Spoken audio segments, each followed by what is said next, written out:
Hello and welcome to another episode of Ewell Acres. Today we're going to continue on with our beekeeping discussion and talking about using a starter kit to help you out in getting ready for your beekeeping journey. Let's get started.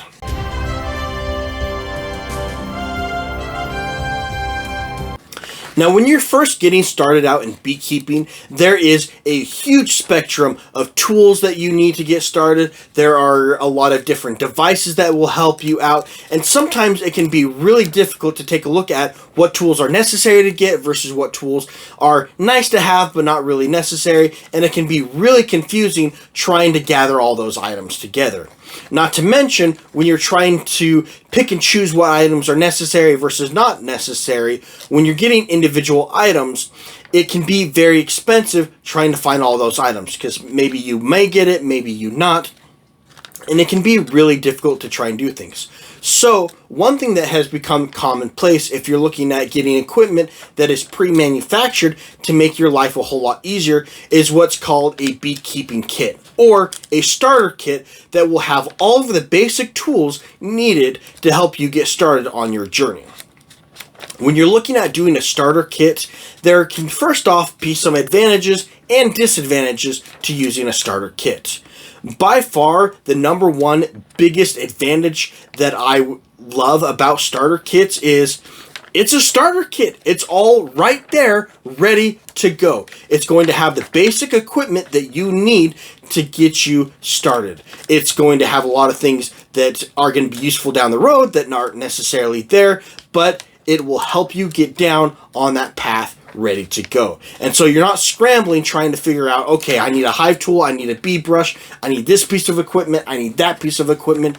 It's all going to be self-contained right there. So if your local beekeeping store, or if wherever you source your equipment from is going to be particularly out of that single item in stock, well, you don't have to worry about that because it's all contained in a nice, neat package. The second thing that I like that is advantageous about having a starter kit is, typically speaking, because you're getting a bundle pack, it's going to be cheaper to get that bundle pack than if you were to purchase that exact same amount of equipment by purchasing it individually and piecemealing it together. So it's going to be slightly cheaper on average in the 10 to 20% range wherever you're sourcing that material. Now, the disadvantages to starting out with a starter kit. It's going to have the bare bones equipment, but it's not going to give you the material that you like to have to help you pick and choose. It's going to be the universal industry standard that is that point in time. So if where you live, like in the United States, North America, where I live, industry standard is Langstroth hives. So if you go to purchase a beehive starter kit, typically speaking, it's going to be a Langstroth hive style of housing system. If you live in the Western Europe, so that your starter kit might be a universal or a common. So there are different things based on your local geographic area. The starter kit is going to adhere to those local standards, which can be good because your equipment is going to be standardized based on your area. But it can also be bad because if you don't want to adhere to the industry standard, like let's say you want to mix things up and do things a little bit differently. You want to do a long bar hive system. You want to try and get into doing sket beekeeping or different methods of housing that doesn't adhere to the local industry standard. That's going to make it a little bit harder, and then at that point in time you will have to piecemeal and gather your own equipment that is going to be that way. Just something to keep in mind. Is it a huge problem? Maybe, maybe not, but that's what the starter kits are meant for. It's meant to be the bare bones to help make your life easier so you're not trying to search out different things.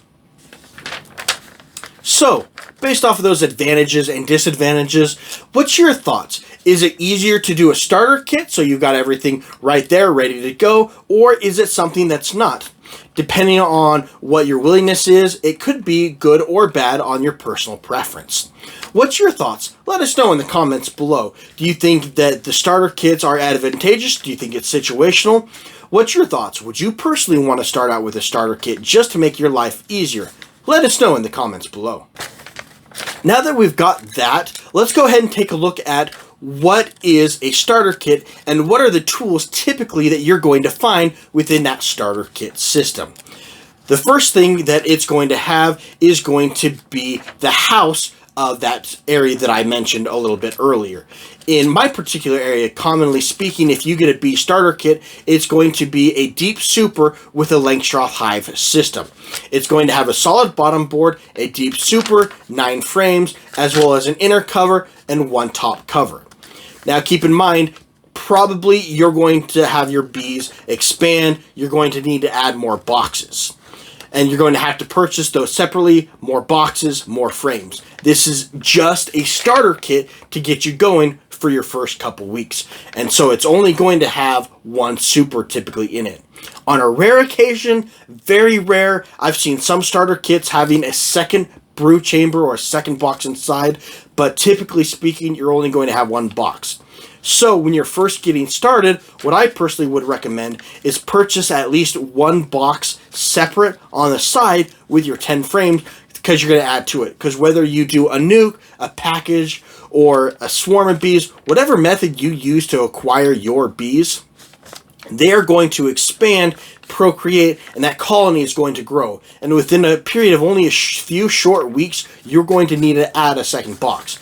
And you want to have that on hand so that way when you need to, you can put it in rather than going out and going, oh no, my bees are about to swarm, and try and run off to your local beekeeping place and trying to source it just to find out that everyone else had that exact same idea of needing to get it with that point in time that they need it, and the store just happens to be out of stock. Or the website is out of stock, or you have a 1 to 2 week lead time if you're ordering online. Wherever you're sourcing it from, it could be a longer period of time. So I'd recommend having at least 1, if not 2 supers and frames on hand just in case, so you can throw it on when you need it, so you're not scrambling to try and find it out. But typically, you're going to have some sort of a housing structure. Another thing that you're going to typically have as a part of it is what's called an entrance reducer. That's going to be a small block of wood that you can place inside the front entrance, so that way it's going to make the entrance smaller for the bees. What it does is, the bees, when they're brand new, they're not going to have the manpower to be able to defend that entire front area and make them very vulnerable to robbing.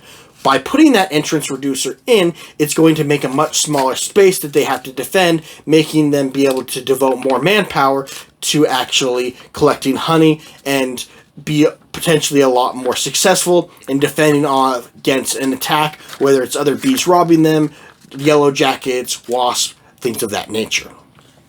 As they start to gain more, you can open up that entrance reducer to be an open area to allow more airflow if it starts to get more hot in the summertime, as well as the colony is going to go bigger. They need more area for a bigger door to come in and out, and they'll have the manpower to actually defend it.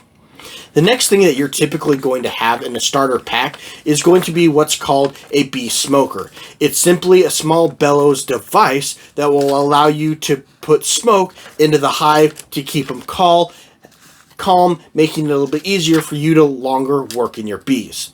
Typically, there's also going to be some sort of smoker fuel or beginner starter pack to get you going. Now, you will very quickly need to purchase more smoker fuel on the side, but it will be a starter amount to get you going to help produce that smoke. Another item that I've typically seen in starter packs is some sort of a hive feeder for liquid bee feed. When you're first starting out with beekeeping or setting up a hive, they're not going to have the food reserves that they need when they go out to collect pollen and nectar. And so to help supplement that so they don't starve, you're going to most likely be giving them some sort of a supplemental liquid feed. Now, this can come in the form of an entrance feeder that you stick in the front of the hive. It can be an in-hive feeder that's a box that you pour the liquid feed in. They're able to climb down some sort of a ladder to drink from, but it's going to be some sort of a device to hold that liquid feed to get them going so they don't starve to death because they don't have the reserves built up when they're first getting built up, or it's early spring and there just isn't food available.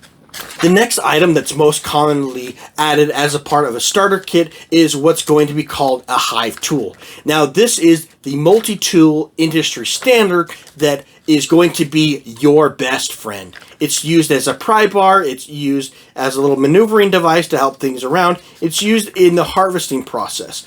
It looks like a small little pry bar. There's a little J-hook on some of them called a J-hook hive tool. There are a couple different designs. Whatever you choose, it's going to be your best friend used on a daily basis, and probably the most common tool that you will utilize in beekeeping. And I have never seen a starter kit that doesn't have this. If it doesn't, run from that starter kit. You absolutely need to have a hive tool to help you in being successful.